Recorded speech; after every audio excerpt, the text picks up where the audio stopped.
அஸ்ஸலாமு அலைக்கும் வரஹ்மத்துல்லாஹி வபரகாத்துஹு என் வணக்கம். இது எங்களோட ஸ்ட்ரக்சர் கிளாஸில் ஃபர்ஸ்ட் கிளாஸ். இந்த கிளாஸ் வந்து எல்லோரும் பார்த்துக்கிடக்கூடியதாக இதுவும் பெய்ட் ஸ்டூடெண்ட் மற்ற எல்லாரும் இந்த வீடியோவை பார்த்துக்கிடலாம். ஃபர்ஸ்ட் கிளாஸ் வந்து எல்லாருக்கும் ஃப்ரீ. ஓகே தானே? இதில் வந்து நாங்கள் சொல்லியிருந்த மாதிரி ஒவ்வொரு ப்ராக்டிக்கலையும் பார்ப்போம். அந்த வருஷம் வந்த பாஸ் பேப்பரோட அதை ஒரு 15 இயர்ஸுக்குள்ளே எந்த எல்லாம் வந்திக்குதோ அந்த கேள்வியையும் நம்ம பார்த்துட்டு தான் போவோம். ஓகே தானே? இப்போ நம்ம கடைசியாக பார்த்த ப்ராக்டிக்கல் கிளாஸில் வந்து நகர் நுணுக்காட்டியை ஃபுல்லாக எக்ஸ்பிளைன் பண்ணியிருந்தேன். இப்போ 2018 A-level பாஸ் பேப்பரில் தேர்ட் கொஷனாக வந்துக்குது. ஓகே, நம்ம அந்த கேள்வியையும் பார்ப்போம். ஓகே தானே? உங்களுக்கு எப்படி இந்த ப்ராக்டிக்கல் கிளாஸ் நடக்குதுன்னு சொல்லியிருந்தேன். மந்த்லி பேமெண்ட் 800ன்னு சொல்லியிருந்தேன். அதில் ஜாயின் ஆகிற ஆட்களுக்கு பாஸ் பேப்பர் ஸ்ட்ரக்சர் கிளாஸுக்கு வந்து ஃப்ரீ. அது அவங்களுக்கு பாஸ் பேப்பர் வந்து அதில் அதுக்கு வேறையா பேமெண்ட் இல்லை. அதோட வந்து அதில் ஜாயின் ஆகிற ஆட்களுக்கு பாஸ் பேப்பர் MCQ அண்ட் எஸ்ஐஸ் மாடல் பேப்பர் அதுலேயும் ஜாயின் ஆகிக்கிடலாம். அதுவும் ஃப்ரீயாக தான் நடக்குது. ஓகே தானே? எல்லாருக்கும் கிளியர் ஆகிக்கும். சரி, இப்போ நம்ம கொஷனுக்குள்ளே போவோம். பார்க்குறது வந்து 2018 A-level பாஸ் பேப்பரில் வந்த கேள்வி. இது எங்களோட 3வது இடத்துல போட்டிக்கிறாங்க. 3வது பொதுவாக வர கேள்வி என்னது? லைட் இல்லாட்டி சவுண்ட் மிக்ஸ் பண்ண லைட் இல்லாட்டி எஸ்ஐயில் லைட் வந்தால் ஸ்ட்ரக்சரில் வந்து சவுண்ட் வந்திக்கும். சவுண்ட் என்னது? எஸ்ஐயில் சவுண்ட் வந்தீங்கன்னா ஸ்ட்ரக்சரில் வந்து லைட் வந்திக்கும். இது வந்து இந்த இடத்துல வந்து நகர் நுணுக்காட்டி போட்டிக்கிறாங்க. நகர் நுணுக்காட்டி போட்டதுக்கு ரீசன் வந்து லைட் கேள்வியோட சம்மந்தப்படுத்தி தான் வந்திக்கு. லைட் ப்ராக்டிக்கல் ஒன்னோட சம்மந்தப்படுத்தி தான் வந்திக்குது. ஆனால் இதில் நிறைய வந்து நகர் நுணுக்காட்டி தான் கேள்வி. லைட்டில் ஒரு சின்ன தியரி துண்டு தெரிஞ்சிருந்தால் போதும். அதை நான் அதில் சொல்லிட்டு தான் போவேன். அதில் 27 பேஜும் மீக்கிறதால ஒரு சின்ன கன்செப்ட் அதையும் நான் சொல்லிட்டு போவேன். அதனால் இந்த கேள்வியை ஃபுல்லாக 27 பேஜும் பார்க்கலாம், ஒரு பிரச்சனையுமே இல்லை. ஓகே தானே? இது வந்து லைட் ப்ராக்டிக்கலில் லைட்டில் வர ஒரு ப்ராக்டிக்கலில் முறிவு சுட்டி கண்டுபிடிக்கிற நகர் நுணுக்காட்டியை பயன்படுத்தி முறிவு சுட்டியை கண்டுபிடிக்கிற ப்ராக்டிக்கலில் அதுவும் ஒரு சின்ன விஷயம் இதில் கலந்து வந்துக்குது. ஓகே, நம்ம கேள்வியை பார்ப்போம். ஓகே தானே? ஓகே, இப்போ நம்ம கேள்வியை பார்ப்போம். படம் இதில் தந்திக்கிறாங்க, ஒரு அந்த படம் தந்திக்கிறாங்க. இதில் ABCD இதில் வித்தியாசமாக குறிக்கப்பட்டிருக்கலாம். இது நான் ப்ராக்டிக்கல் வழங்கப்படுத்தும் போது ஒட்டின படம். இது வந்து பாஸ் பேப்பரில் அந்த ABCD குறிக்கப்பட்டதில் இது தான். நான் இதில் உள்ளதை இதில் சரியாக காட்டி சொல்லித்தருவேன். ஓகே தானே? இப்போ பார்ப்போம். முதலாவது வாசிக்கிறேன், கேட்டுக்கோங்க. ஒரு செவ்வக கண்ணாடி குற்றியையும் ஒரு நகரம் நுணுக்கு காட்டியும் பயன்படுத்தி கண்ணாடியின் முறிவு சுட்டியை காணுமாறு உம்மிடம் கேட்கப்பட்டுள்ளது. சிறிதளவு இலைக்கம் போடிய தூளும் கண்ணாடி குற்றியின் அளவுக்கு வெட்டப்பட்ட ஒரு வெள்ளை கடதாசி துண்டும் வழங்கப்பட்டுள்ளன. வெள்ளை கடதாசி துண்டின் நடுவில் ஒரு எழுத்து X குறியிடப்பட்டுள்ளது. இப்பரிசோதனையில் பயன்படுத்தத்தக்க ஒரு நகர நுணுக்கு காட்டியின் வரைபடம் ஒரு ஒன்றில் காட்டப்பட்டுள்ளது. ஓகே தானே? இதில் அந்த லைக்க போடியம் தூளை பயன்படுத்தி அந்த நகர் நுணுக்காட்டியை வச்சு எப்படி அந்த இது வந்து அப்படியே வருது ப்ராக்டிக்கல் லைட்டில் தெரிஞ்சிருக்கும். லைட்டில் வர ப்ராக்டிக்கல் ஒன்று தான். லைக்கம் பொடி தூளை பயன்படுத்தி அந்த ஒரு வாசிப்படுத்தி இதை முறிவு சுட்டி காண்றது. அதை நான் இப்போ சொல்லித்தருவேன். அந்த துண்டு வந்து இப்போ முன்னுக்கு வந்து இந்த தனியாக நகர் நுணுக்காட்டிலே தான் போகுது. அந்த லைட்டு ஐடியா எங்கே தேவைப்படுதோ அந்த டைமில் அதை சொல்லி தந்துட்டு தான் நான் அதை செய்வேன். ஓகே தானே? முதலாவது கேட்டுக்கிறாங்க, A, B, C, D ஆகியவற்றின் மூலம் குறிக்கப்பட்டுள்ள பகுதிகளை இனங்கண்டு அவற்றின் தொழில்களை சுருக்கமாக குறிப்பிடுக. ஓகே தானே?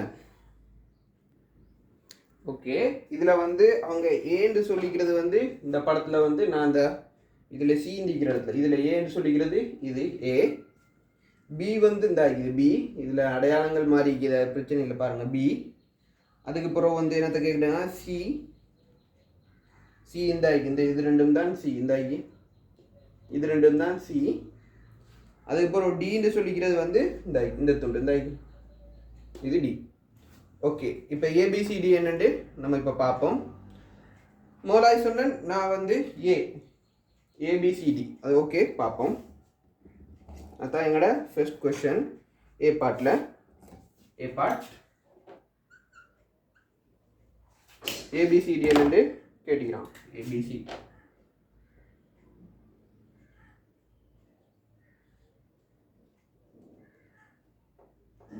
எழுதி போகிறதால கொஞ்சம் ஸ்லோவாக இருக்கலாம். நீங்கள் வேண்டாம் வந்து வீடியோ 1.25க்கு இல்லாட்டி 1.5க்கு போட்டு பார்க்கலாம். இல்லை நான் விஷயத்தை சரியாக தான் சொல்லிட்டு போகணும், நான் எழுதியும் சொல்லித்தரதால கொஞ்சம் ஸ்லோ மாதிரி இருக்கலாம். ஓகே, பார்ப்போம். லாஸ்ட் கிளாஸில் ஜாயின் ஆகங்களுக்கு தெரிஞ்சிருக்கும், நாங்கள் அதுக்குரிய நோட்ஸோட தனியாக வந்து கொடுத்து தான் ப்ராக்டிக்கலை வந்து ஃபுல்லாக படித்திருந்தோம். நோட்ஸ் தந்தோம், பிடிஎஃபாகவும் குரூப்பில் அப்லோட் பண்ணோம். ஓகே தானே? இப்போ பார்ப்போம். முதலாவது வந்து ஏ என்னது, இந்தாக்கி முதலாவதுல ஏ என்று சொல்லிக்கிறது எது, இந்த துண்டை என்னது, இந்தாக்கி நுண் செப்பமாக்கும் திருகு. இந்த நான் அதே மாதிரி தான் உங்களுக்கு தந்தேன், என் நோட்ஸில் பார்த்தாவும் விளங்கும். நுண் செப்பம் செய்யும் திருகு, நுண் செப்பம் செய்யும் திருகு.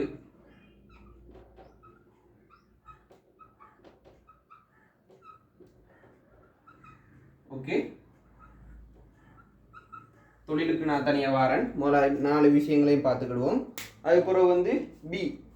பி என்னது தான், இதில் வந்து இது தான் பி. அவங்க பார்த்தீங்கன்னா இது வந்து குவிக்கும் திருகு. இதனை என்னது, நுணுக்கு காட்டி. இதை பயன்படுத்தி தான் இதை மேலே கீழே அசைச்சி சரியாக வந்து பொருளை வைக்கிறது, மேடையில் வைக்கிற பொருளை வந்து சரியாக குவிக்கிறதுக்கு இந்த இதை பயன்படுத்தி, இந்த குவிக்கும் திருகை பயன்படுத்தி தான் சரியாக குவிச்சு பார்ப்போம். தெளிவாக வர வரைக்கும் குவிச்சு போட்டு பார்ப்போம். அப்போ அது என்னது, குவிக்கும் திருகு.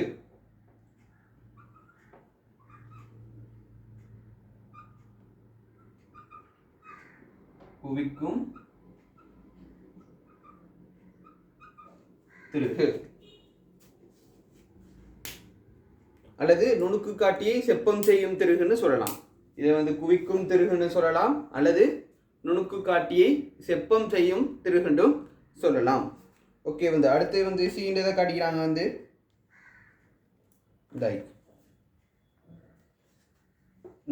இது ரெண்டும், இது மட்டமாக்கும் திருகு சொல்லுது தானே. லாஸ்ட் கிளாஸ் தான் பார்த்தோம், கடைசியாக பார்த்த கிளாஸ் மட்டமாக்கும் திருகு.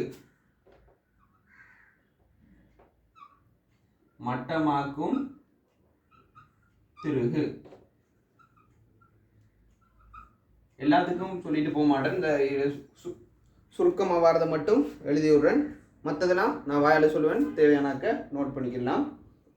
அப்புறம் டின்னு தந்திக்கிறது என்னது, இதை தந்திக்கிறான். டி நீர்மட்டம். நீர் மட்டம். ஓகே, இப்போ வந்து நம்ம பார்ப்போம். ஏபிசிடியில் நான் மூலம் அதை என்ன விஷயம் சொல்லிட்டு அதுக்கப்புறம் சொல்கிறேன். ஏன்னு சொன்னேன், நுண் செப்பமாக்கும் திருகு. இந்தாக்கி ஏ, இதை வந்து நுண் செப்பமாக்கும் திருகுண்டா இதை நிலைக்குத்தாக மேல் நோக்கி கீழ் நோக்கி அசைத்து, இந்தாக்கி தானே, இதை வந்து இதால் இதை நிலைக்குத்தாக வந்து மேல் நோக்கி கீழ் நோக்கி அசைத்து செப்பம் செய்யும் திருகு தான் என்னது, நுண் செப்பமாக்கும் திருகு. சரிதானே? அதுதான் வந்து ஏ. இப்போ ஏக்கு எழுதிக்கிடுங்க. நிலைக்குத்து திசையில் நுண் செப்பம் செய்ய பயன்படுத்தல், நுண் செப்பம் செய்வதற்கு பயன்படுத்தல். ஓகே தானே? அப்போ பியை பார்ப்போம். அடுத்தது நான் சொன்னது என்னது, பி. எத்தனை பி? இந்த படத்தில் உள்ள எழுத்து இல்லை, நீங்கள் சரியாக பாஸ் பேப்பரில் உள்ளதை பார்த்தா வழங்கும். பி. பி என்னது, இப்போ தான் சொல்லிட்டு போனேன், மேடையில் ஒரு பொருளை வச்சு என்னது சரியாக தெளிவாக குவிப்பதற்கு. நான் பொருளின் பிம்பத்தை தெளிவாக குவிப்பதற்கு, பொருளின் பிம்பத்தை தெளிவாக குவிப்பதற்கு. ஓகே தானே? அதுதான் பி. அதுக்கப்புறம் சி, மட்டமாக்கும் திருகு. இந்த இது மட்டமாக்கும் திருகுன்னு சொன்னேன், நான் சொல்லித்தந்தேன். மட்டமாக்கும் திருகுண்டா அப்படின்னா, உதாரணத்துக்கு இப்போ இதுக்கு மேலே நான் சொல்கிறேன். உதாரணத்துக்கு ஓகே, இப்படித்தான் இதுன்னு வைங்க. மேடை இப்படிக்கு மேடையில் தரை மட்டம்னு வைங்க, மேசைன்னு வைங்க. இப்படி இதில் வந்து நம்ம இதை வைக்கிறோம், நுண் செப்பமாக என்னது, நகர நுணுக்காட்டியை வைக்கிறோம். இது என்னது, சரியாக கிடையா இல்லை. இந்த 2 பக்கம் காணப்படுது தானே. இந்த 2 பக்கம் காணப்படுறதுல எந்த பக்கமும் சரியாக செப்பமாகணும். இங்கிட்டு வந்து இப்படி சரிஞ்சுக்கிட்டிருக்கிறதால இங்கிட்டு உள்ள ஆணியை லூஸ் பண்ணுறதன் மூலம் அதை கொஞ்சம் கொஞ்சமாக லூஸ் ஆக்கி இப்படி சரியாக கிடையாக கொண்டு வரதுக்குள்ளது தான் அது. இது எந்த பக்கம் பள்ளமாக்கி அதுக்கேற்ற மாதிரி வச்சு இப்படி சரியாக கிடைக்கு கொண்டு வரதுக்குள்ளது தான் என்னது, இந்த மட்டமாக்கும் திருகு. ஓகே தானே? கிளியர் தானே? அதுக்கப்புறம் வந்து எங்கிட்ட சொல்லிக்கிறது நீர்மட்டம். நீர்மட்டம் என்னத்துக்கு? ஓகே, இப்போ நீர்மட்டம் சொல்கிற போது மட்டமாக்கும் திறனுக்கு நீங்கள் நோட் பண்ணிக்கிடுங்க. நகரும் நுணுக்கு காட்டியின் ஒழுங்கமைப்பை மட்டமாக்க. நகரும் நுணுக்கு காட்டியின் ஒழுங்கமைப்பை மட்டமாக்க. நான் இப்போ சொன்னதுனே எப்படி சரியாக கிடையாக கொண்டு வரதுக்கு. நகரும் நுணுக்கு காட்டியின் ஒழுங்கமைப்பை மட்டமாக்க. நீர்மட்டம் வந்து சரியாக வந்து கிடையில இருந்தால், இந்த உதாரணத்துக்கு வீடு கட்டுவதற்கும் நீர்மட்டத்தில் பார்ப்பாங்க சரியாக கிடையாய்க்காது, சுவர்லாம் கிடையாய்க்குதான். சரியாக கிடையாய்ந்தா வந்து மட்டத்தை சரி பார்க்கிறதுக்கு. மட்டம் வந்து சரியாகிதாண்டு சுவர் பண்ணிக்கிறதுக்குள்ளது தான் மட்டத்தை சரி பார்க்க. அந்த வீட்டு கட்டும் போது கூட முதல்ல நான் சரியாகிக்குதாண்டு அதை வச்சு பார்ப்பாங்க, நீங்கள் பார்த்துப்பீங்க. ஓகே தானே? இந்த நீர்மட்டம் இல்லை அதுக்குன்னு வச்சுப்பாங்க. ஓகே தானே? அதுக்குன்னு யோசிக்கல நகர நுணுக்காட்டியை கொண்டு போய் வச்சு பார்க்குறது அது இல்லை. ஓகே தானே? அடுத்தது வந்து எங்களோட பி பாட்டுக்கு போவோம். பி பாட் கேள்வி வந்து கேட்குறாங்க. பரிசோதனை ஆரம்பிப்பதற்கு முன்னர் ஒரு நகர நுணுக்கு காட்டியின் பரிச்சயப்படும் போது கிடையாக அசைய செய்வதற்கு உரிய நுண் செப்பஞ்செய்கைக்கு குமிழை திருப்பும் போது ஒத்த வேனியர் அளவிடை அசையவில்லை ஒரு மாணவன் அவதானித்தான். அசையவில்லை என ஒரு மாணவன் அவதானித்தான். இதற்கான காரணத்தை தருக. நான் போன கிளாஸ் வந்து தெளிவாக இதையும் சொல்லி தான் போனேன். நம்ம வாசிப்பு எடுக்கிறதுக்கு முன், அதாவது என்ன சொல்லியா பரிச்சயப்படுத்தும் போது கிடையாக அசைவதற்கு உரிய நுணுக்கி அசையவில்லை. ஓகே தானே? அது போன கிளாஸ் நான் சொல்லிட்டு போனேன். பூட்ட பண்ண பின்னர் தான் நாங்கள் வந்து வாசிப்பு அப்புறம் அசைக்கிறதோ என்ன வாய்ந்தாலும் செய்யணும். பூட்டாமீந்தா அதோடு சேர்ந்து வேனியர் அளவிடைய அசையல் வந்து அசையாது. யார் இந்த ப்ராக்டிக்கல் வீடியோ பார்க்கலையோ, அது ப்ராக்டிக்கல் நம்பர் 5 நினைக்கிறேன், 4 இல்லாட்டி 4 நினைக்கிறேன். பாருங்கள், அப்புறம் நம்பரை பார்த்துக்கிட்டு இருக்கா.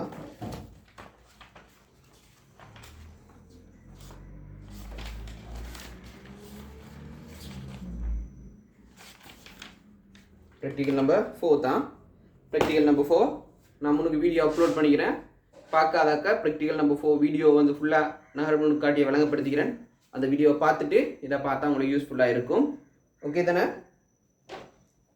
அப்போ என்னது இதுக்காக அவசியம் நான் சொன்னேன், என்னது வேனியர் வாசிப்பும் சேர்ந்து அசையணுமா இருந்தால் என்னது பூன் அல்லது பூட்டப்பட்டிக்கணும். இதில் அசையவில்லைன்னு அவதானிக்கின்றான். இதற்கான காரணம் என்ன? பூன் பூட்டப்படவில்லை அல்லது பூட்டப்படவில்லை எழுதுனா உங்களுக்கு அதுக்குரிய மார்க்ஸ் கிடைக்கும். இதுதான் எங்களோட பி பார்ட் கொஷன். எங்களோட ஸ்ட்ரக்சர் ஒர்க் இது பிறகு தொடர்ந்து நடைபெற்று கொண்டிருக்கும். பிறகு இப்போ ஜாயின் ஆகிற விருப்பமானாக்களும் இந்த நம்பரை கண்டெக்ட் பண்ணிவிட்டு ஜாயின் ஆகிக்கிடலாம். ஓகே தானே? நீங்கள் பிறகு ஜாயின் ஆகினாலும் அது வரைக்கும் நடந்த கிளாஸுக்குரிய ரெக்கார்டிங் உங்களுக்கு தருவோம். அந்த ரெக்கார்டிங் நீங்கள் எப்பயும் பார்த்துக்கிடலாம். ப்ரைவேட் பண்ண மாட்டோம். பேமெண்ட் பண்ணி வர எப்பவும் பார்த்துக்கிடலாம். ஓகே தானே? ஓகே, தொடர்ந்து பார்ப்போம். சரி தானே? பெசி கொஷனாக பார்ப்போம். ஓகே, எங்கள்கிட்ட இப்போ பி பாட்டும் பார்த்துட்டோம். பி பாட்டு கேள்வி என்ன பதில் சொன்னோம்? பி வந்து பூன் பூட்டப்படவில்லை. ஓகே, பூன் பூட்டப்படவில்லை.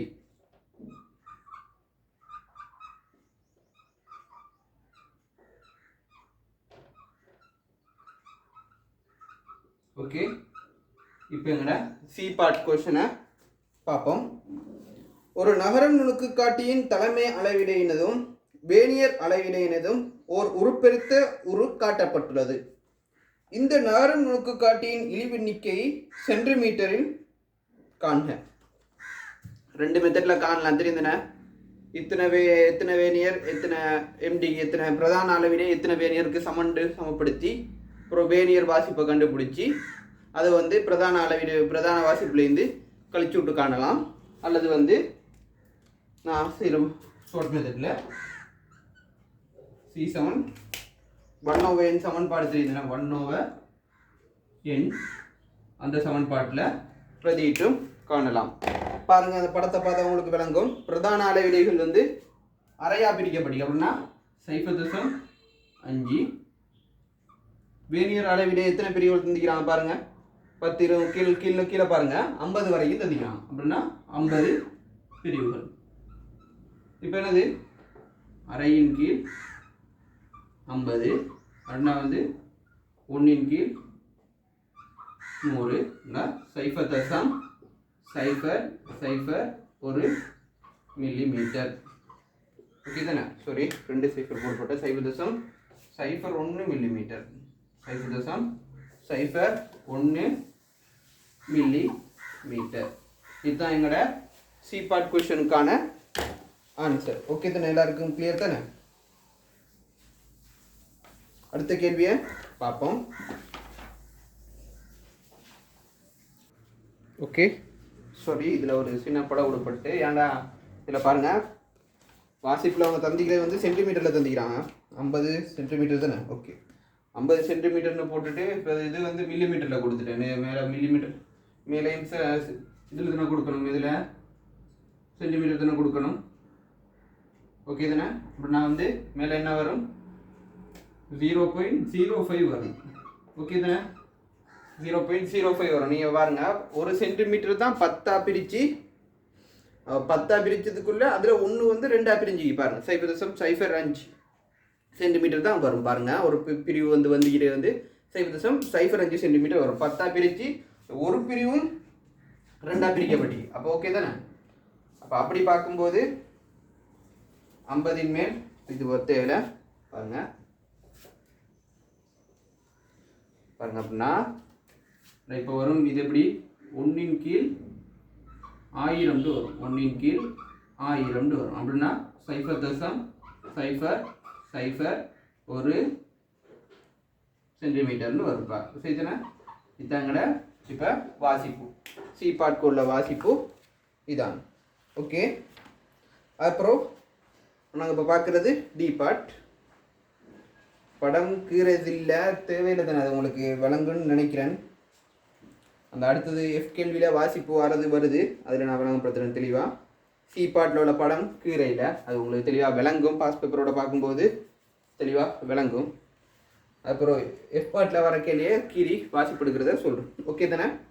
பரிசோதனையை ஆரம்பிப்பதற்கு முன்னர் நீர் பார்வை துண்டில் செப்பம் செய்யும் செய்கை யாது? பார்வை துண்டில் செப்பம் செய்யும் செய்கை யாது? எனக்கு எது பரிசோதனையை ஆரம்பிப்பதற்கு முன்னர் பரிசோதனை ஆரம்பிக்கிறதுக்கு முன்னுக்கு நம்ம என்ன செய்யணும்? இந்த நுணுக்கு காட்டியினூடாக முதல்ல பார்த்து குறுக்கு கம்பி தெளிவாக வார வண்ணம் தெளிவாக தெரிகிற வண்ணம் செப்பல் செஞ்சு போட்டு தான் அதுக்கு பிறகு தான் பரிசோதனையை ஸ்டார்ட் பண்ணணும். முதல்ல இந்த இதால் பார்த்து குறுக்கு கம்பி தெளிவாக தெரிகிற வரைக்கும் செப்பல் செஞ்சு போட்டு தான் பரிசோதனையை ஸ்டார்ட் பண்ணணும். தெரியுதுனது? அதுவும் அவங்களுக்கு தெளிவாக ப்ராக்டிக்கல் வீடியோட சொன்னேன் பாருங்கள். அப்போ அதுக்கு எப்படி ஆன்சர் வருண்டா பரிசோதனை ஆரம்பிப்பதற்கு முன்னர் நீர் பார்வை துண்டில் செப்பம் செய்யும் செப்பம் செய்கையாது. அதுக்கு நீங்கள் எழுதி கொடுங்க நுணுக்கு காட்டியின் குறுக்கு கம்பியை தெளிவாக குவிப்பதற்கு.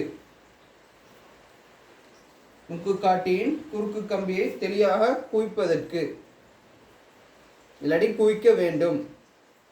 நுணுக்கு காட்டியின் குறுக்கு கம்பியை தெளிவாக குவிக்க வேண்டும். அதுதான் எங்களோட டி பார்ட்கான கொஸ்டினுக்கான ஆன்சர். அப்புறம் EFGH இந்த 4 கேள்வி இருக்குது பாருங்க எவ்வளோ சிம்பிளாக ஆன்சர் எடுத்துகிட்டு போகலாண்டு. பார்ட்டில் சொல்கிறாங்க இப்போது தரப்பட்ட கடதாசி துண்டை நகரும் நுணுக்கு காட்டியின் மேடை G மீது வைத்து கண்ணாடி குற்றியை வைப்பதற்கு முன்னர் குறி Xஐ பயன்படுத்தி நுணுக்கு காட்டியின் மூலம் முதலாவது அளவிடை பெறுமாறு நீர் கேட்கப்பட்டுள்ளீர். இதனை அடைவதற்கு பரிசோதனை நடைமுறையில் நீர் பின்பற்றும் பிரதான படிமுறைகளை எழுதுக. இதில் தான் எங்களுக்கு லைட் ப்ராக்டிக்கல் தெரிஞ்சு இருக்கணும். இப்போ லைட் ப்ராக்டிக்கலோட எப்படி சம்மந்தப்படுத்தி வருதுன்னு நான் கவனப்படுத்துகிறேன். தேவையே அழிச்சிக்கிறேன். லைட் ப்ராக்டிக்கலில் எங்கள் நுணுக்கு காட்டியில் வந்து ஒரு பொருளை அவதானிக்கிற நகர நுணுக்கு காட்டியை வச்சு எப்படி வாசிப்படுக்கிறதுன்ற ப்ராக்டிக்கல் வருது. எப்படி நான் வந்து முதலாவது வந்து இப்படி ஒரு தளம் நிற்கும் சரியா? இந்த தளத்தில் வந்து இப்படி வந்து இதில் வந்து க்ராஸ் அடையாளம் அந்த சொல்கிறாங்க பேப்பர் ஒரு வெள்ளை கலதாசி எப்படி வைப்பாங்க தரை மட்டத்தில், சரியா? இப்படி ஒரு வெள்ளை கலதாசியை வச்சு அதில் ஒரு புல்லடி இடப்பட்டிக்கும், சரியா? புல்லடி இடப்பட்டிருக்கும். இந்த இடத்துல தான் இந்த நகர முழுக்காட்டி அப்படி கொண்டு வந்து வைப்பாங்க. இந்த இதை பயன்படுத்தி தான் இது இந்த இடத்துல கொண்டு வந்து சரியா அப்படி வைப்பாங்க. இப்படி இருக்குது, சரியா? அப்படி புரிஞ்சிக்கும். சரிதானே?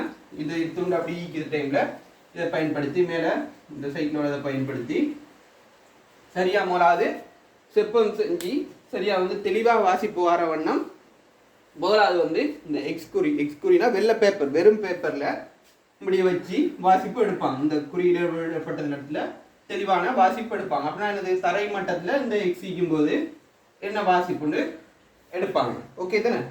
அதற்கு பிறகு அப்படின்னா என்னது, இப்போ தரை மட்டத்திலேருந்து இது காணப்படுற உயரத்துக்கு அப்படின்னா என்னது தெளிவாக வாசிப்பு தெரிகிற உயரத்துக்கு எடுக்கிறாங்க. அடுத்தது என்ன செய்வாங்கன்னா வந்து அதே மாதிரி தரையிலேயே இப்படி வந்து அந்த பேப்பர் இதுதானே எது அந்த புல்லடியிடப்பட்ட பேப்பர் அதை அப்படி ஈக்கத்தக்கன, சரி அப்படி புல்லடியிடப்பட்ட பேப்பர் அப்படி ஈக்கத்தக்கன. அதுக்கு மேலே வந்து நம்ம மேலே பார்த்தோம் என்ன சொன்னாங்க, கண்ணாடி துண்டு. இப்போ கண்ணாடி துண்டை முறிவு சுட்டுலாம் காண்றே வருது. அதுக்கு மேலே கொண்டு வந்து சரியா அந்த பேப்பருக்கு மேலேயே அப்படி கண்ணாடி துண்டை வைப்பாங்க. ஓகே தானே? இதுக்கு மேலேயே சரியா கண்ணாடி துண்டை அப்படி வைப்பாங்க. ஓகேவா? அந்த பேப்பருக்கு மேலேயே அந்த கண்ணாடி துண்டை அப்படி வைப்பாங்க. வைக்கும்போது இதில் நான் 27 பேஜுக்கு சொல்லிக்கிறேன். நீங்கள் இது ஓலோவில் படிச்சிருப்பீங்கன்னு நினைக்கிறேன். நீங்கள் பின்னுக்கு லைட் பாடம் வரும்போது படிப்பீங்க.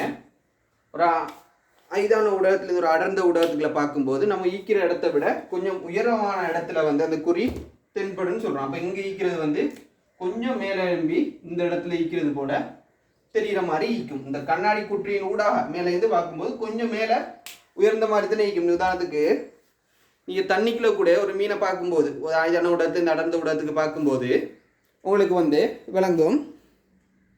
தண்ணியினூடாக பார்க்கும்போது பார்த்தாங்க நீங்கள் தண்ணிக்குள்ள உள்ள ஏதாவது பொருளை நீங்கள் சும்மா அப்படி மேலே இது பார்க்கும்போதும் ஒரு நாணயத்தையோ இல்லாட்டி தண்ணிக்குள்ள உள்ள ஒரு மீனை பார்க்கும்போதோ ஈக்கிற மட்டத்தோட கொஞ்சம் மேலே தான் விளங்கும். நான் உதாரணத்துக்கு கையை விட்டு எடுக்க பார்த்து அந்த உயரத்துலேக்காது இன்னும் கொஞ்சம் கீழே பணிஞ்சு தான் இருக்கும். இப்போ என்னடா வந்து இப்போ இங்கே உள்ளது இங்கே தெரிகிற மாதிரி இருக்கும். இப்போ வந்து என்னடா நல்லா கவனிச்சுக்கிடுங்க. இப்போ இதை வந்து பயன்படுத்தி ஏஏயோ பிஏயோ ரெண்டு சொன்னது, ஏபி ரெண்டு சொன்னதானே, அதில் நீங்கள் எதுவும் செப்பம் செய்யக்கூடாது. அப்படியே வச்ச வண்ணம் ஏபி ரெண்டையும் இல்லை, இந்த குவிக்கும் திருக செப்பம் செய்யாமல் இந்த இதை பயன்படுத்தி மேலே கீழே அசைக்கிறது தானே சியை பயன்படுத்தி. அப்படின்னா வந்து இப்போ சியை லூஸ் பண்ணுறதன் மூலம் இதைத்தான் அசைக்காமல் வச்சுக்கணும். இதை அசைக்கலாம். இது அப்படின்னா இப்போ வந்து இந்த அளவு தூரத்தில் வைக்கும்போது தானே இந்த பிம்பம் தெளிவாக தெரிஞ்சுது. இப்போ வந்து இப்படி வைக்கும்போது இது கொஞ்சம் இப்படி கிட்ட வரதால பிம்பம் தெளிவில்லாமல் போதும். ஒரு குறிப்பிட்ட தூரத்தில் வைக்கும்போது தான் தெளிவுண்டா, இப்போ கொஞ்சம் தூரமாக போகும்போது தெளிவில்லாமல் போகும் தானே. அப்போ அதை வந்து நம்ம இப்போ தெளிவாக அவதானிக்கிறதுக்கு என்ன செய்யணும், இப்போ அந்த எக்ஸ் அடையாளம் தெளிவாக அவதானிக்கணும். அப்படின்னா என்னது, இந்த பூண்டா இல்லாட்டி இது திருகு பூனில் திருகு அதை லூஸ் பண்ணிட்டு இதை மேலே ஒசத்திட்டு போகும்போது ஒரு சந்தர்ப்பத்தில் வந்து இந்த எக்ஸ் குறியீடு வந்து இதால் பார்க்கும்போது தெளிவாக விளங்கும். அப்படின்னா வந்து இது ஈக்கிற மட்டத்தை விட இது இன்னும் கொஞ்சம் ஒசந்து வரும்போது அப்படின்னா கொஞ்சம் கூட அவசரம் கிட்ட நீங்கள் இவ்வளோக்கு ரெண்டு அவசியம் இல்லை, கொஞ்சம் பணி வைக்கிறனா போதும், அவ்வளோ உயரம் தேவை. ஓகே, இவ்வளோ உயரம் தேவையில்லை.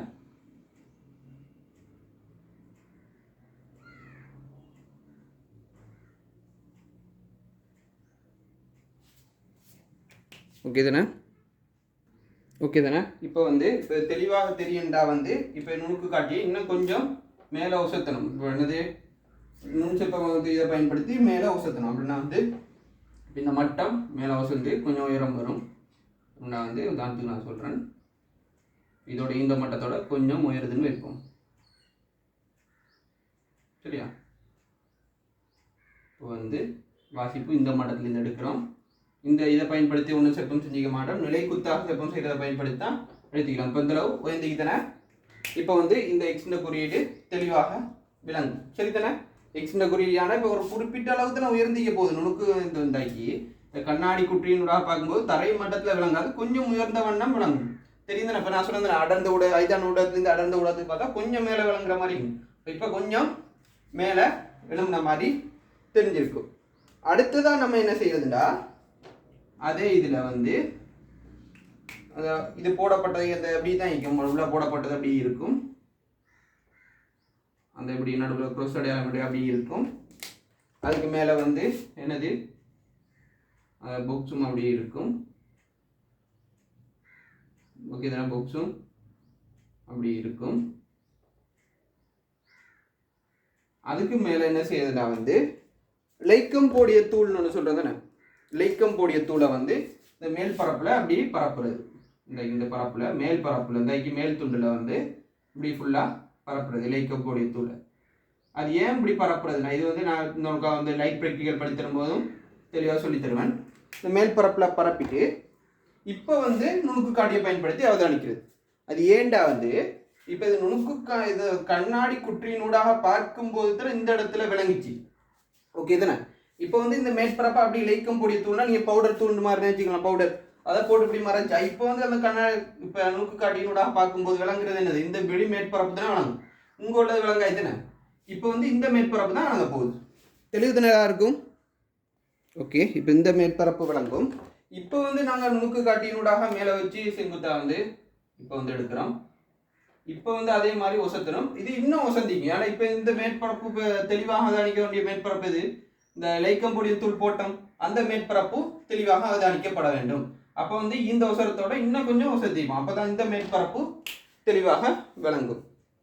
இப்போ வந்து இதை வந்து ஒரு 7 எடுக்கணும். இது ஒரு 1, இது 2, இது 3. உங்களுக்கு எல்லாருக்கும் இப்போ சொல்கிறேன் பாருங்கள், தெளிவாக பார்த்துக்கிடுங்க. இதை வந்து ஓகே, இப்போ நான் சொல்கிறேன். இப்போ இதில் வந்து இந்தளவு வாசிப்பு எடுத்துக்கணும். இதில் எடுத்த வாசிப்பு சீண்டும், இதில் எடுத்த வாசிப்பு இந்த இதில் வரைக்கும் எடுத்தது வந்து பீண்டும், இதில் இருந்து இங்கே வரைக்கும் எடுத்தது வந்து ஏண்டும் எடுக்கிறது. இங்கேனா இந்த குறி வரைக்கும். ஓகே தானே. இப்போ நல்லா யோசிச்சு பாருங்கள். இதில் வந்து இந்த மேற்பரப்பு வரைக்கும் எடுத்துக்கணும். இந்த மேற்பரப்பு சியில் இருந்து -a கழிக்கிறேன். இந்த மொத்தம் இந்த இத்தனை எடுத்துக்கலாம். இப்போ இதில் இருந்து இப்போ இதை கழிச்சு விட்டா வாரது என்னது, இது வந்து இங்கே உயர்த்தியிருந்தாலும் இப்போ நம்ம இதை குவியப்படுத்தியிருந்தாலும் இது தரை மட்டத்திலேருந்து எவ்வளோ உயர்ந்திக்குன்னு பார்க்குறோம். இந்த தரை மட்டத்திலேருந்து எவ்வளோ உயர்ந்திக்குன்னு இதில் வந்து வேனியர் ஸ்கேலில் வந்து இப்போ அசைகிறது என்னது, இது அப்படியே மேலே அசைஞ்சிட்டு போனால் அப்படி வாசிப்பு கூடிட்டு தானே போகும். அப்போ இந்த உயரத்துக்குள்ள வாசிப்பு தானே வந்திக்கும். இப்போ ஓகே தானே. இப்போ சி வந்து எங்கே வரைக்கும் உள்ளது வரும், இங்கே வரைக்கும் உள்ளதுன்னா சீட வாசிப்பாக வரும். இது அப்படி நிலை குத்தா மேலே உசத்திட்டு போனால் அங்கே வரைக்கும் உள்ளதுன்னா வரும் வாசிப்பு. அப்படி மேலே மேலே தானே அப்படி தூக்கிட்டு போகிறோம் அப்படின்னா இங்கே உள்ள வாசிப்பு தானே வரும். இப்போ சி -a என்னத்தை காட்டும், இந்த இது சி மொத்தம் சி. இப்போ இது உயர்ந்திக்கிறது இந்த இப்போ இதை கழிச்சு விட்டா வந்து இப்போ இந்த இதில் துண்டு தானே வரும். எனக்கு இந்த ஒரு புக்ஸ் வச்சதால தான் நம்ம அந்த பார்வை இந்த முதலாவது வந்து இதை இப்போ இந்த புக்ஸ்னா அந்த கண்ணாடி துண்டு இப்போ வச்சுக்கிறோம். நல்லா தானிச்சிக்கிறோம். இப்போ கண்ணாடி துண்டு வச்சுக்கிறோம். அதுக்கு மேலே வந்து லைக்கம் போடிய தூளை போட்டிக்கிறோம். இப்போ வந்து இந்த துண்டில் தான் நம்ம தெளிவான பார்வையை பார்க்கக்கூடியதா. தெளிவான பார்வையை அதில் தான் பார்க்கக்கூடிய வண்ணம் மீக்கிண்டா வந்து நம்ம செப்பம் செய்யலை தானே. அப்படின்னா என்னது, இந்த கெப் தான் இங்கே இந்த கெப்பாக இங்கே போகுது. ஏன்னா வந்து இப்போ நம்ம செப்பம் செய்கிறத மாற்றிடலாம். அப்போ அப்படியே மேலே தூக்கிட்டு போனால் இந்த துண்டில் தான் இப்போ தெளிவாக தெரியுதுன்னா இதுதான் ஏ கெப்.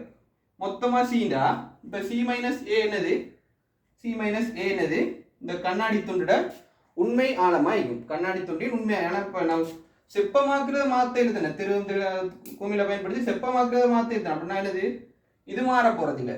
தெளிவாக அவதானிக்க இது மாற போகிறது. இது என்னது C - a என்னது உண்மை ஆழமாய்க்கும். ஓகே தானே.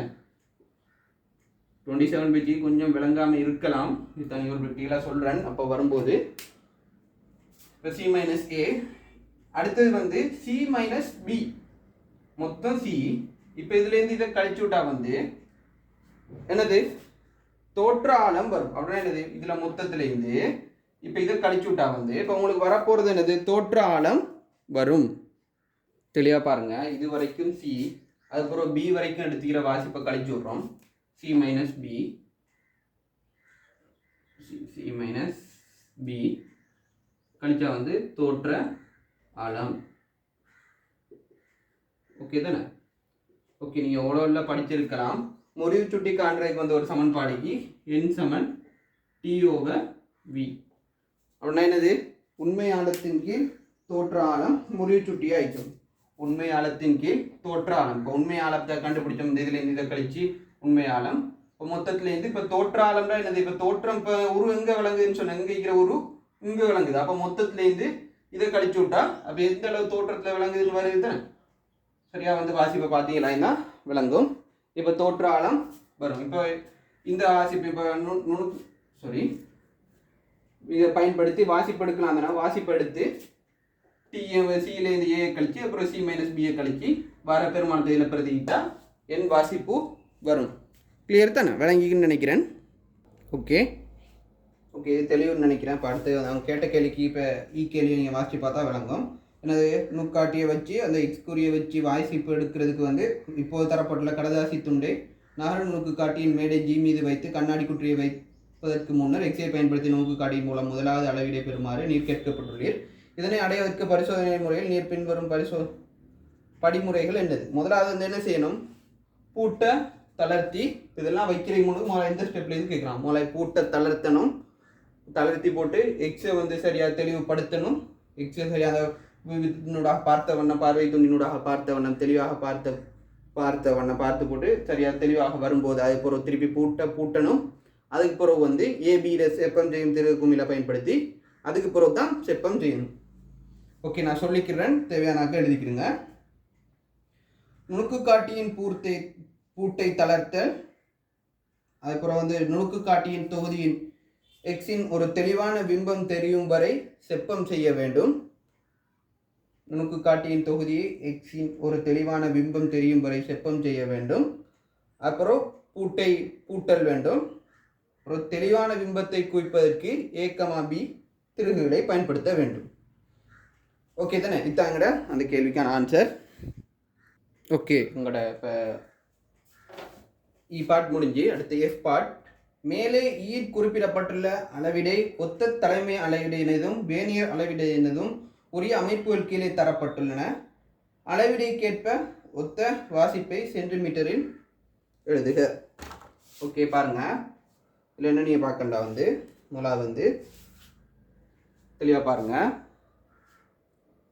ஓகே, இந்த கொஷனில் இப்படி தான் வாசிப்பு தந்திக்கிறாங்க. தெளிவாக பாருங்கள், அந்த படத்தில் நீங்கள் பார்த்தா விளங்கும். இங்கே 4 சென்டிமீட்டர் சுவர், அப்புறம் 4.1 2 3 4 5 6 4.6 6.5 வரைக்கும் அதுக்கு பிறகு தான் இது ஸ்டார்ட் ஆகுது. நீங்கள் தெளிவாக அந்த படத்தில் பார்த்தா விளங்கும். ஆனால் பிரதான அளவிடையை வச்சு 4.65 சென்டிமீட்டர் ஒரேடியாக வாசிப்பு எடுத்துடலாம். அதுக்கப்புறம் இப்படி பார்த்தீங்கன்னா இப்படி வந்து வேனியர் அளவிடையில் 41 42வது வேனியர் அளவிடை பொருந்தும். சரியாக பாருங்கள், அதில் 42வது வேனியர் அளவிடை பொருந்தக்கூடிய வண்ணம் இருக்குது. ஓகே, இதில் அப்படி 42வது அளவிடை சரியாக பொருந்தக்கூடிய மாதிரி அப்படின்னா என்னது, இழிவெண்ணிக்கை என்ன 0 எக்கனை கட்டம் 0.01 தர 4 2 இழிவெண்ணிக்கை பெருக்குனா வந்து 4.65 சென்டிமீட்டர் ப்ளஸ் 0.042 சென்டிமீட்டர். இப்போ கூட்டுனா 4.65 இல்லை 9 வரும். அங்கே பாருங்கள், இதோட 4 இதுவும் கூடுபட்டு வரும். சரியா பாருங்கள் இந்த 5 4 9, இந்த 2 அப்படி வரும் சென்டிமீட்டர். சரியாக கூட்டிக்கணும். சரியாக்க இதை பிடிச்சி இந்த 5ஓட கூட்டுறேன். இது 3 தானத்துலேக்கு 2 தானத்துலேக்கு நீ சைஃபில் ஒரு சைஃபர் ஒன்று எட் பண்ணி கூட்டினீங்களா தான் சரியாக கூட்டுவீங்க. ஓகே தானே, 4.692 சென்டிமீட்டர் ஆன்சர் ஆகும். ஓகே, அடுத்த கேள்வியை பார்ப்போம். அடுத்த கேள்வி கேட்குறாங்க வந்து என்ன கேள்வி பார்ப்போம். ஓகே தானே, அடுத்த கேள்வி. மேலே குறிப்பிட்ட முதலாம் அளவிடை எடுத்த பின்னர் நீர் செய்ய வேண்டிய மற்றைய 2 அளவீடுகள் தொடர்பான பரிசோதனை நடைமுறைகளில் உள்ள முக்கியமான படிமுறைகளை எழுதுக. நான் இப்போ 2 படம் கீழே சொல்லி காட்டினது. நம்ம எக்ஸை குறி எடுக்கிறது, அதுக்கப்புறம் அதுக்கு மேலே கண்ணாடி குற்றியை வச்சு எடுக்கிறது, அதுக்கு பிறகு வந்து கண்ணாடி குற்றியின் மேலே இந்த லைக்கம் பொடிய தூள் போட்டு வாசிப்பு எடுக்கிறது. அழகாக உங்களுக்கு தெளிவாக படங்கீறி விளங்கப்படுத்திட்டேன். ஓகே தானே, நான் சொல்கிறேன், நீங்கள் எழுதிக்கிறீங்க. முதலாவது வந்து அவங்க எக்ஸ்ட்ரா குறி எடுக்கிறது மட்டும்தான் மேலே எழுத சொல்லி நான் மிச்ச 2 வாசிப்பு பிசி சொல்லல, அதுதான் இப்போ கேட்குறாங்க. நான் சொல்கிறேன், எழுதிக்குங்க. கண்ணாடி குற்றியை குறி எக்ஸ் மீது வைத்து எக்ஸின் குவித்த பிம்பத்தின் பொருத்தமான பிம்பத்தை எடுக்க. சரிதானே? எக்ஸ் மேலே அந்த கண்ணாடியை வச்சு அந்த பொருத்தமான வாசிப்பை எடுக்கணும். ஆனால் வந்து பியை மாற்றக்கூடாது, குவிக்கும் திருக மாற்றக்கூடாது சொன்னதானே? மாற்றாம தான் நம்ம தெளிவான பிம்பம் எடுக்கணும். அதுக்கப்புறம் ரெண்டாவது வாசிப்பு, கண்ணாடி குற்றி மீது சிறிய அளவு இழைக்கப்போடிய தூள்களை பரவி, கண்ணாடி குற்றி மீது சிறிய அளவு இழைக்கப்போடிய தூள்களை பரவி, இழைக்கப்போடிய தூள் துணிக்கைகளை, அது மேலுள்ள துணிக்கைகளை குவியப்படுத்தி குவியத்தின் பிம்பத்தின் பொருத்தமான வாசிப்பை எடுக்கணும். நான் சொன்னதானே? மேலே தூளை பரவி போட்டு அதுக்கப்புறம் அந்த குவியது அந்த மேலோட தூளுக்கு சரியா தெளிவாக தெரிகிற வண்ணம் வாசிப்பு எடுக்கணும். அந்த டைம்ல இந்த இதில் பி இதில் பீண்டா பாஸ் பேப்பர் படி இதில் பி, இது செப்பம் செய்யணும், இதை அசைக்கக்கூடாது, இதைத்தான் மேலே கீழே அசைச்சு வாசிப்பு எடுக்கணும். ஓகே, இப்போ எங்களோட கடைசி கேள்வி, வேறொரு மாணவன் இப்பரிசோதனையை செய்யும் போது பெற்ற 3 அளவீடுகள் வாசிப்புகள் கீழே தரப்பட்டுள்ளன. இந்த அளவீடுகளை பயன்படுத்தி கண்ணாடியின் முறிவு சுட்டியை கணிக்க. ஓகே, அது நான் அப்போதே சொன்னது அதே தான். என் சமன் டிவின்னா என்னது? உண்மை ஆழத்தின் கீழ் தோற்ற ஆழம். இப்போ டிக்கு என்ன சொன்னேன்? சி மைனஸ் ஏ, அந்த படத்தில் குறித்தபடி சொல்கிறேன். அப்புறம் சி மைனஸ் பி. இப்போ சீட வாசிப்பு என்ன? 7 தசம் பெரிய வாசிப்பு, 7 பெரிய வாசிப்பு தான் ஆகிக்குமா? அதனை 7.206 மைனஸ் ஏ இதாகிக்கும். ஏ வந்து 4.606, 4.606 கீழ் திருப்பி சீதனை 7.206. அப்புறம் கழிக்க வேண்டியது 5.49. இது என்னது? இதுதான் வந்து நம்ம கண்ணாடி குற்றி மீது வச்ச போது அந்த எக்ஸ் தெரிஞ்ச இடம். சரிதானே? 496 முழுவதின் சென்டிமீட்டர். இப்போ கழிச்சா என்ன வரும்? கழிச்செடுங்க. 2 தசம் கழிச்சா சரியா வரும். 2.600 வரும். அதன் கீழ் நான் ஒரு ஆன்சரை போடுறேன். 1.710 வரும். ஓகேவா? சுருக்கி பாருங்கள். இதில் சுருக்கிறது நான் கொஞ்சம் டைம் போகிறதால தான் சுருக்கா செய்கிறேன். இப்போ இதில் பிணைத்தனை கழித்து போட்டுட்டு இப்போ இது ரெண்டையும் பிரித்து விட்டா வரும் 1.52. இதுதான் முடிச்சு. எல்லாருக்கும் தெளிவாக விளங்கிக்கும்னு நினைக்கிறேன். தெளிவான முறையில் ஃபுல்லாக ப்ராக்டிக்கலை விளங்கப்படுத்திட்டேன். விளங்கப்படுத்திக்கிறேன். 2 ப்ராக்டிக்கல் கலந்து நகர் நுணுக்காட்டியும் அதோட லைட்டில் வர அந்த ப்ராக்டிக்கல் தனி ப்ராக்டிக்கலாக வாரதில்லை பொதுவாக.